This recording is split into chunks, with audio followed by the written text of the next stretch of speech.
Welcome back to Geomancy, where we are looking at the past to see ahead. I define geomancy as the art of placing or arranging buildings or other sites auspiciously. That is one of the main themes of this channel. We look at buildings, architecture, sites all over the world.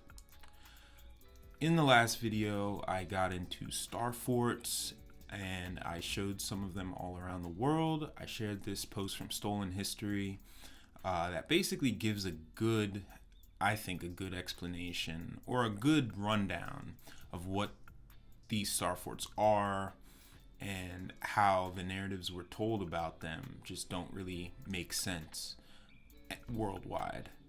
So I happen to have been traveling this past week since my last video, and I flew over a star fort. This one is Fort Mifflin in Philadelphia.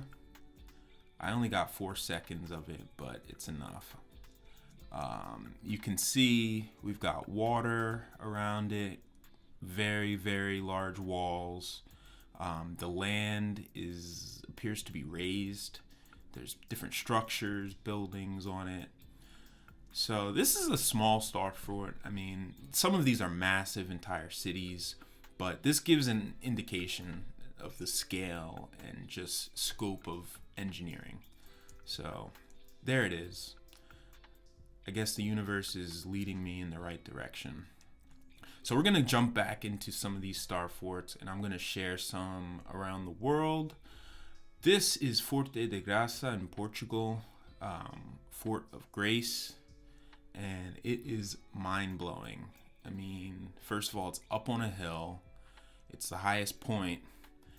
The complexity of the design, the engineering, it's unbelievable. On the left, you can see there's some people walking, and that just gives you an idea of the scale and scope of these kinds of projects. They're not small. I know it's hard to see on a map on Google Earth, but these are not small at all. They're massive. And it makes us wonder, why did they go through with such a complicated engineering and construction process? And what are these really for? I can't foresee this one seriously being used for war. I mean, there's all kinds of structures, monastery, different things on there. So, back to this. I'm going to just jump right into this and get it going.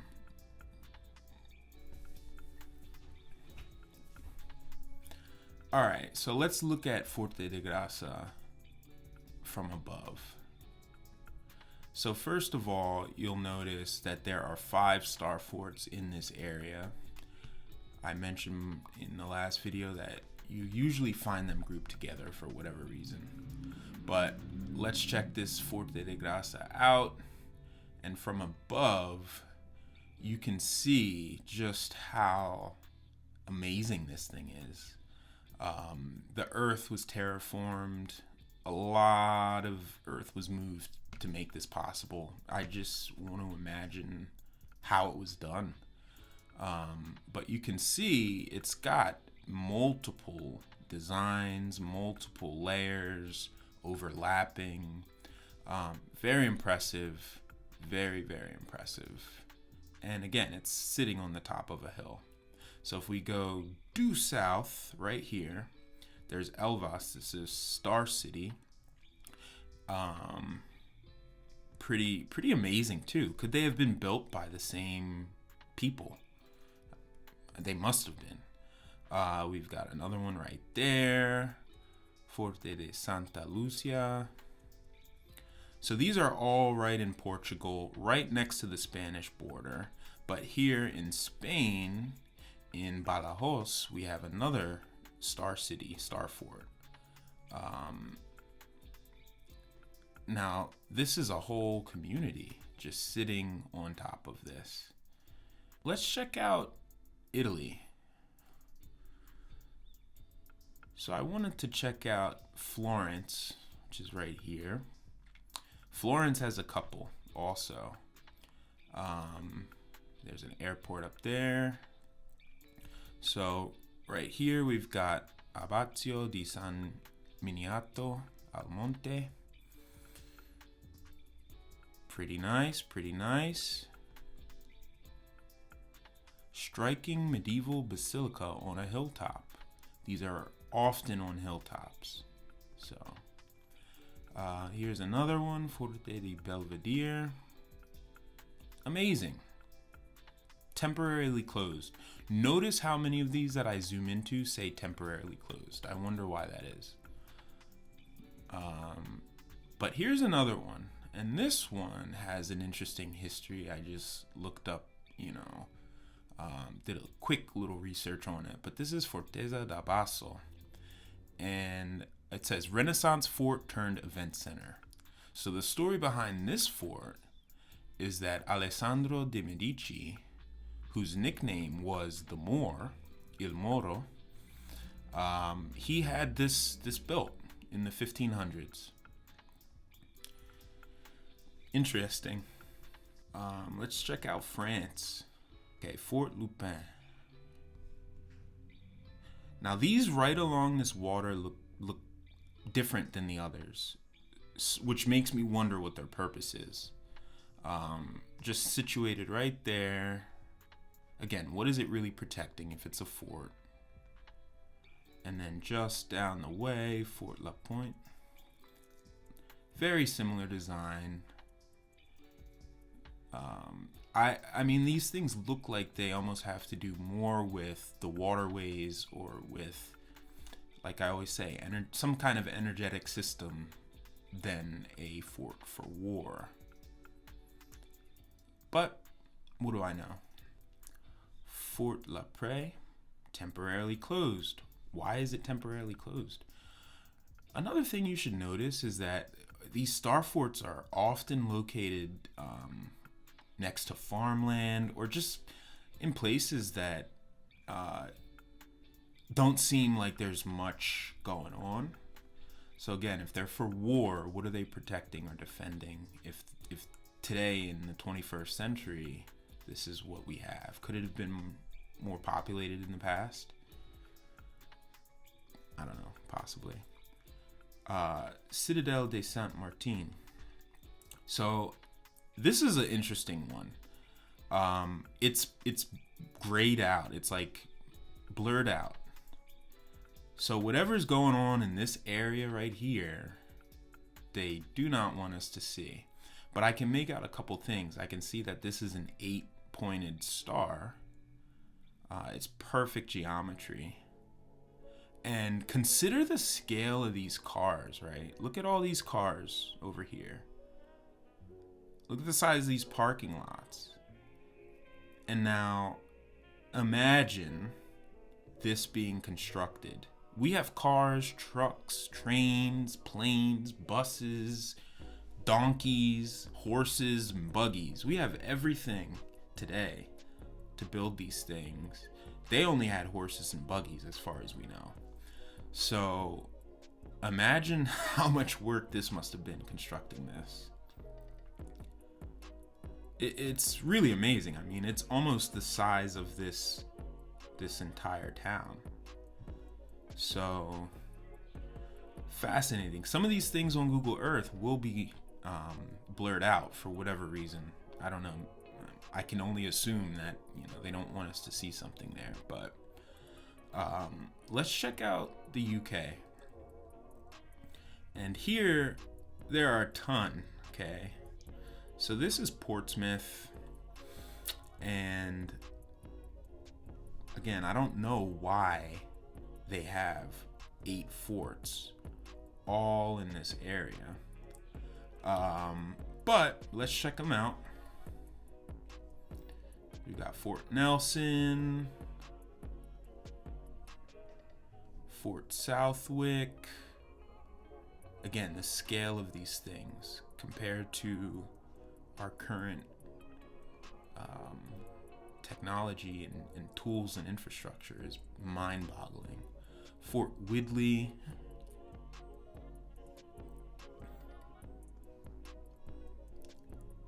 Fort Pembroke,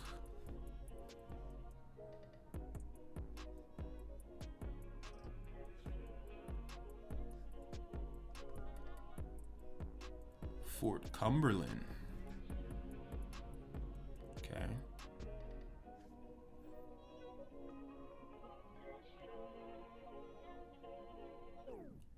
South Sea Castle. I mean, this is mind-boggling that all of these things are just right there. And then we've got two.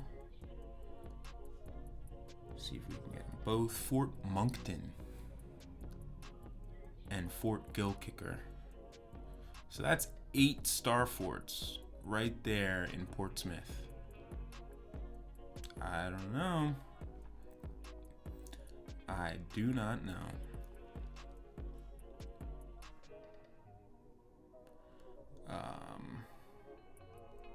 Over here, Ireland.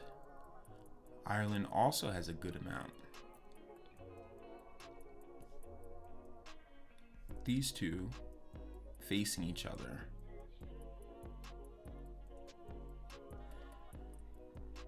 So, when I say geomancy having to do with buildings and structures placed in a particular way, in an auspicious way, I would say that all of these star forts, we may not be able to see it or tell, but they're all placed and planned in a very particular way. We may not know that yet, but certainly enough people looking at these things will be able to figure something out.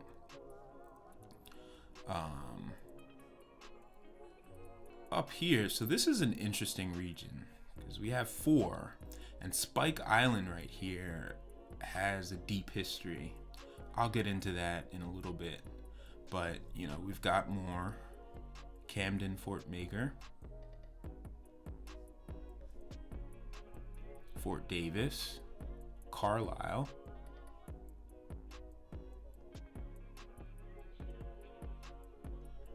Spike Island. Look at that.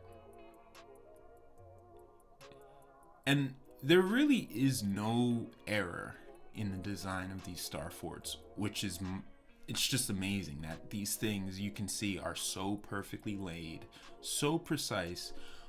I mean, as if the builders had more advanced technology than we have today. Because how are you going to go survey this land on foot and mark it out so precisely? It's like they had satellites to accurately point where everything is.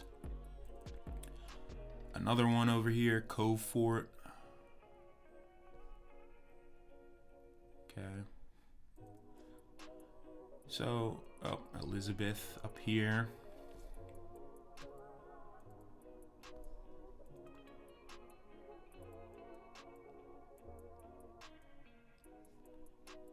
So these things are all over. I mean, let's go up here.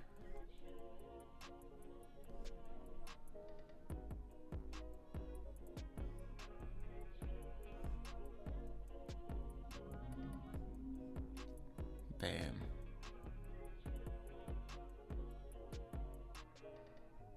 Ooh, this isn't even on my map, but look at that. Trekroner Fort. Fortress in Copenhagen. All right. They're everywhere.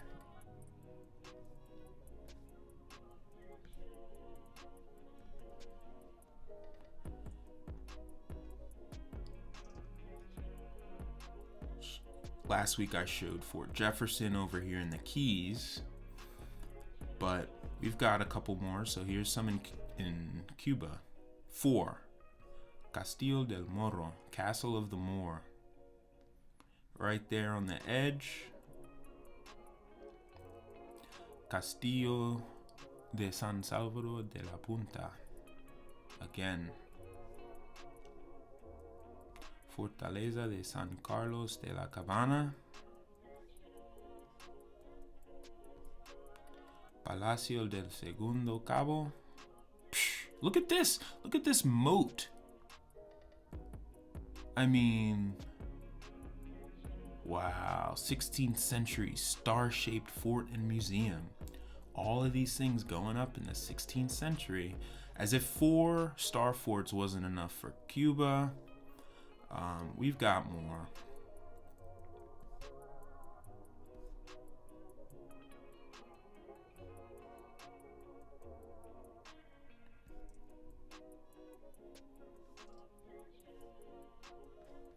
And then all the way down, we've got another Castillo del Morro, another castle of the Moor. Right there. Just fantastic. Oh, look at that. Located next to an airport. So I don't know how many more times I need to show a star fort next to an airport to make that connection. It should be clear by now. How about the island of Hispaniola? So in Haiti, we have a couple forts. We've got Fort Ogué.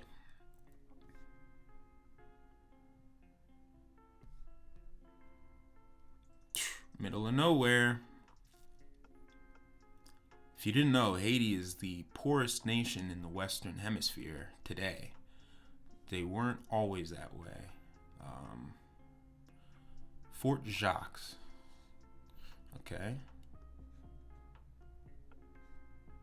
Nice. Looks like it's right there on the side of a mountain. But I think I'll end it on this one. So this is a very interesting structure. One that I could do an entire video on, and I possibly might. But Citadelle Le Ferrier in Haiti. This structure, so it's not exactly a star fort, but it is a fortress, and it does follow a lot of the same design principles. This structure, and this is how I know we're lied to about certain things, or just not given the whole truth. This was said to have been built by former Haitian slaves.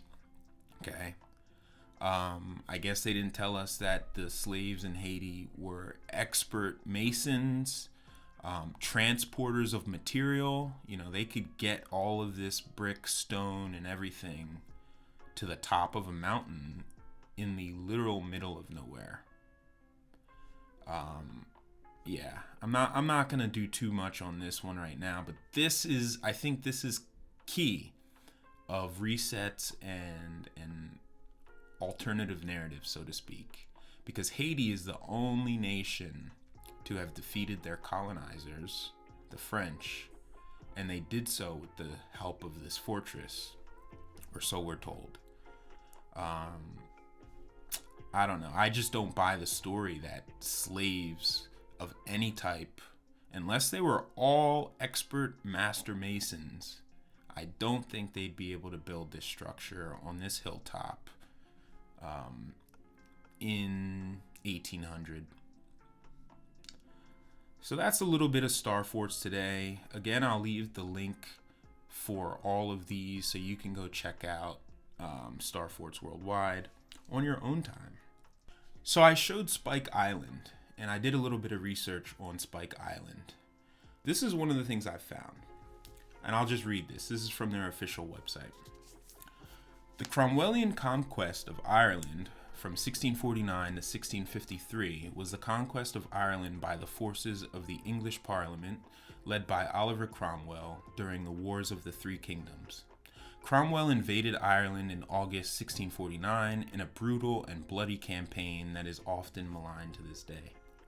By May 1652, Cromwell's parliamentarian army had defeated the Confederate and Royalist coalition in Ireland and occupied the country, ending the Irish Confederate Wars, or 11 Years' War.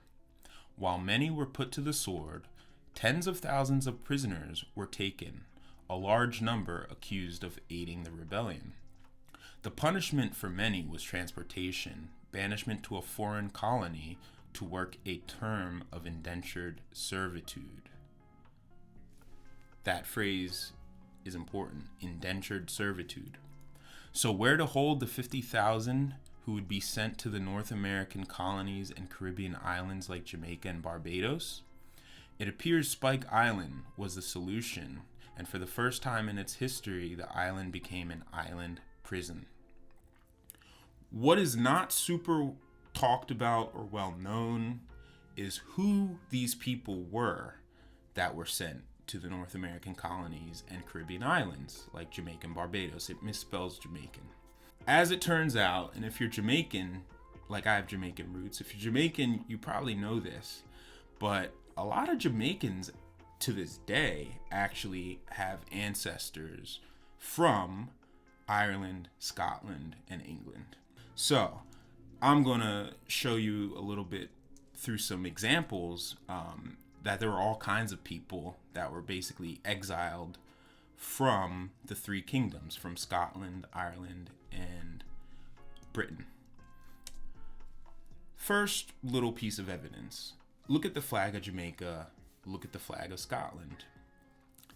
If you know your symbols, you'll know that this is the St. Andrew's Cross or the Saltire Cross, basically that diagonal cross. It's seen on different flags around the world, but basically wherever those flags are indicate that that place had something to do with England, Ireland, or Scotland. So that's the first thing. The flag is similar. The Jamaican flag, I believe it wasn't until the 60s or 70s that 50s that they came up with this design. But it is a telling indication of where the Jamaican people originate. Okay, so if you don't believe that the flag and the Scotland and all that is a tie, here's another thing. If you know Jamaicans, you know that their names are eerily Irish, Scottish, or British, like Fitzpatrick or Winston or Cameron. I mean, these are just some examples of names, and the easy assumption is that, these black people got their names from a slave master, from their white slave master, whatever. But that is not the case. A lot of Jamaicans that have these names actually had these names from when they lived in the British Isles and were kicked out. I have one of these names. So Daly. Daly is an Irish name. It's also a pretty common name in Jamaica. There are a lot of these kinds of names that we don't even think twice of, or if you're black, you assume that you were just given it by a white guy. But that's not the case. The third clue that Jamaican people come from this part of the world, at least in recent history, is the use of Irish moss. Irish moss is not something that is common in the Caribbean or even worldwide. It's something that grows in that region of the British Isles. Other places too, but it's common there. So my best guess would be that these people took some of their customs and traditions and knowledge from where they were and brought it with them to the islands. The third thing that indicates that Jamaican people came from this region is the expression Irie. You've probably heard a Rasta use that expression or heard it in a song or something. Why would they use this term Irie? Well, it stems from Ireland. It has to do with where they come from. You could talk to Jamaican elders and they will tell you all kinds of different stories about this and about who they are and where they come from. So I can actually show you some more evidence, actual evidence, that these people came from the British Isles. They weren't just sent to Jamaica, they were sent all over the Caribbean and the North American colonies, like that other piece said. But I happen to have a ship log from after the Jacobite rebellion in 1745 when all of these different people were sent around. And if you look at them, you'll see their names, ages, heights, basic descriptions, personality, etc. But you'll also notice that it gives descriptions on what they look like. So here we have James Anderson. He's 5 feet, dark hair, pale, non-combatant. Below that, we've got George Bain, 25, 5'5", black hair, swarthy. Swarthy means black. Okay, I'm swarthy. Effie Cameron, age 28, black hair, swarthy, captured at the fall of Carlisle. Ann Cameron, age 28, little woman, no description on her. Imprisoned, and her female child, age 2 months. So yeah, everyone was getting imprisoned and shipped around. We've got John Stewart, age 18, 5'5", brown, well-made, swarthy.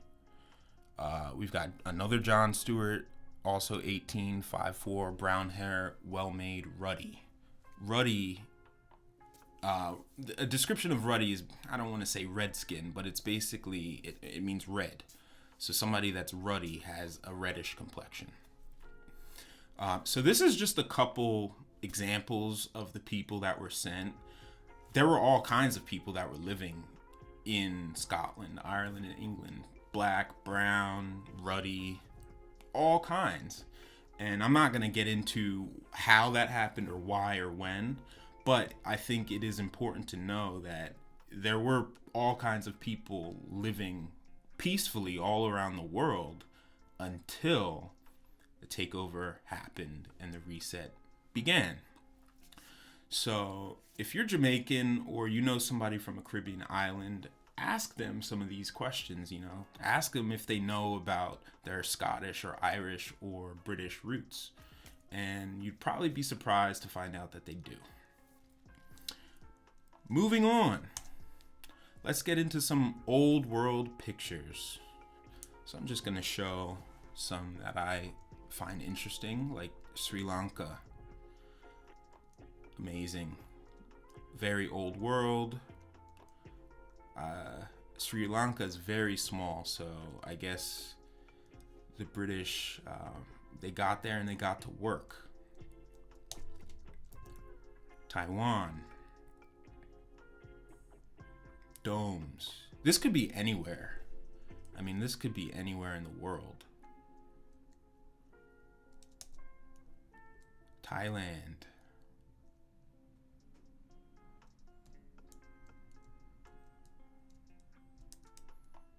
Iran. Just amazing buildings that do not line up with any of the narratives we're taught. Vietnam. Look at the simplicity of the people and the complexity of the buildings. This looks like people are just there. I don't think anybody in this picture had anything to do with building it. I think these structures were there. Same here in Argentina. These look old world. Very impressive stuff. Brazil. It's a palace.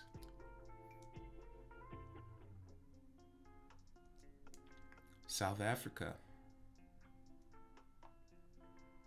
Again, the people that we see post-reset had nothing to do with the building of it.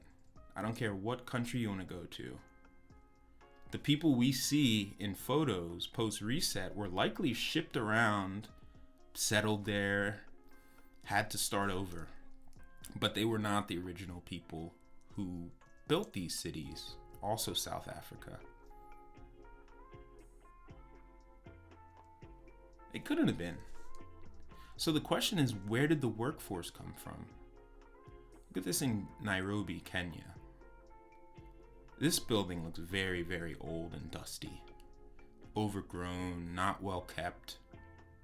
That was there. And you didn't know that different parts of Africa had the same architecture. Different parts of Asia, the same architecture. So this is the point of this research. We got to figure out why these places around the world have impressive architecture that doesn't suit the needs of the people or their abilities. Egypt. Bet you thought Egypt was only pyramids and statues. Nope. Same old world architecture. New Zealand. I love this picture. If you don't know much about New Zealand or Australia, they were started as penal colonies. Basically, prisoners from Great Britain were sent to these places halfway around the world to basically start life. We're told there was nothing there but the original indigenous people, and they sent all these people over to start these places. So what we're seeing in New Zealand here is men who look like they're digging out this building instead of building it. Think about it. If you're going to ship however many people, 100, 1,000, 10,000 people anywhere, it would be a lot easier to have them dig out what was already there than it would be to have them build something brand new. Because, I mean, do they look capable of building that structure behind them? Of course not. They look like they're just digging it out and getting things ready for the new world. But that was there. It's a couple of New York City. So it's Madison Square Garden, which today looks nothing like that. But clearly we see that Madison Square Garden 100 years ago, old world. Now, if you look on the right picture in the background, you'll see some apartment buildings. I would expect the people at the time to be able to build stuff like that. I would not expect the people at the time to have any need, let alone ability, to build something like this. This looks like a tribute to some deity, or I don't know. It's amazing. Unfortunately, this building no longer stands there, and many old world structures in New York City, other cities worldwide, have been destroyed. So, pretty amazing. In this next part, I'm going to show 7 different buildings that all speak the same exact design language. The first one is Great Gate, Hampton Court in the UK. So what you notice is that these are Gothic style, Gothic revival. There's different names for this style, but they all have the same features, okay? And all have top-notch craftsmanship and build quality. Florida State University in Tallahassee. Same style. And I don't know if you can see, but it says in between those two towers, it says 1851. I will be doing a video in the future about reset timelines, and it appears as though 1850 marks a substantial point in the timeline of our world. So much started after 1850. It's like once that clock hit, everyone started building, starting things, establishing towns, colleges, everything. It doesn't make any sense. But anyway, that's Florida State. Newcastle University. Again, amazing. Duke University. I took this photo. And I also took this one of Princeton University. Why do all these colleges need to be built like castles or fortresses? Could it be that that's what they actually were, and then when the reset began, they were taken over and repurposed? That makes a lot of sense. It doesn't make sense that you would need to build anything like this for college students when the population of students at these colleges at the time was nothing substantial, nothing that requires building like this. So why did they do it? I don't think they did. Now, this is Overbrook High School in Philadelphia. Again, why do high schoolers need a high school like this? This could have been an administration building, maybe, I don't know, it could have been a lot of different things, but high schooler? Fun fact, Overbrook High School is where Will Smith and Wilt Chamberlain went to high school in Philadelphia. So for the one that I want to end on today, I'm going to show you Westminster College in Utah, out there near Salt Lake City. This is an image of it today.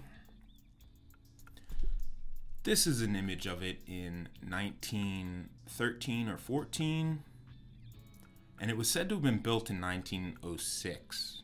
Or sorry, started in 1906 and finished in 1907. So what you're seeing here is some time after it was built and it sat. Doesn't make sense. But do note on either side of the building the small wooden structures. This is what we can expect men and women to be capable of at that time period. Building something like this in Utah? I don't understand. But I did do some research and I have a little bit of background info from the college. So, Converse Hall was the first permanent structure to be built on the present campus of Westminster College, Salt Lake City, Utah. It has also been the most enduring. The hall was constructed from August 1906 to July 1907 thanks to a generous donation to Westminster College's then building program fund from John Converse, a wealthy Presbyterian businessman whom was the president of the Baldwin Locomotive Works in Philadelphia. After completion, Converse Hall sat vacant due to lack of funding to supply a heating plant and adequate boarding for current and potential students. It was during this time that the college endured one of its many financial hardships during the college's tumultuous history.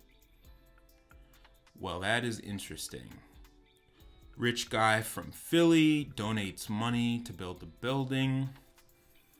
They don't have enough money to buy other necessary infrastructure, so it sat vacant. That doesn't make any sense. I think we're seeing clear evidence of the founding of pre-existing structures by the newcomers. And this is an interesting one. If this was the only building like this with a story like this worldwide, I'd believe it. But we have this same story of, oh, somebody donates to build a building, something doesn't go right, the building just sits there or gets demolished. Doesn't make sense. That's all I have for this week. Thank you for watching. Like, comment, and subscribe for more. See you soon.